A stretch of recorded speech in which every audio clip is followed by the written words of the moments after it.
Perkenalkan, nama saya Diki Alfirizal Jusanova, kelas 1210, absen 14.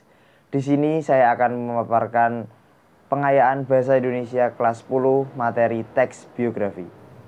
Yang pertama, kita masuk ke pengertian teks biografi. Jadi, teks biografi merupakan narasi yang menceritakan seorang tokoh yang memiliki pengaruh pada peristiwa atau bidang tertentu.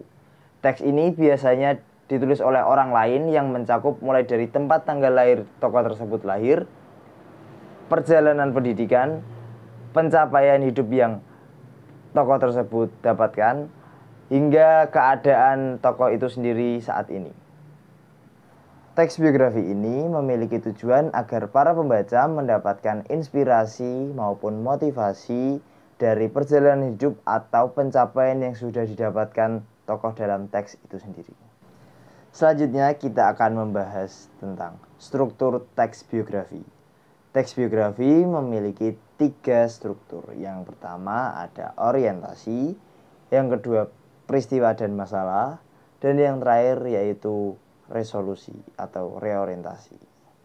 Yang pertama, orientasi. Pada bagian ini digunakan untuk memperkenalkan tokoh yang akan diceritakan. Biasanya para penulis menggambarkan latar belakang keluarga dan pendidikan tokoh itu sendiri. Selanjutnya, peristiwa dan masalah.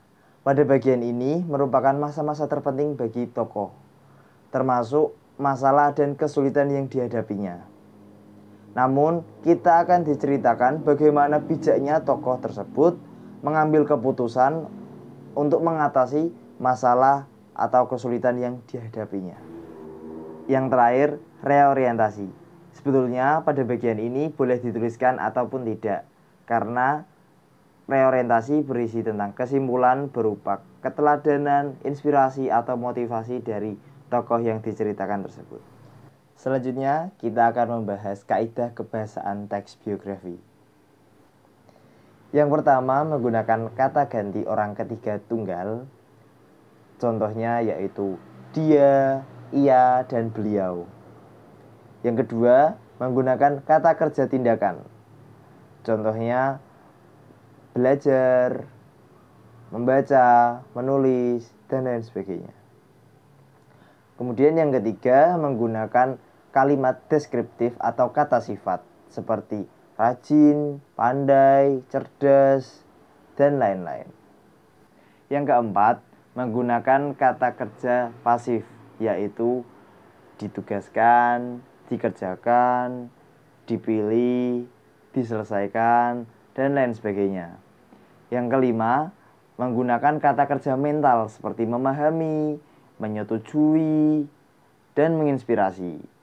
Kemudian yang keenam sekaligus yang terakhir, yaitu menggunakan kata sambung depan atau nomina. Contohnya yaitu sebelum, sesudah, kemudian, hingga, dan lain sebagainya.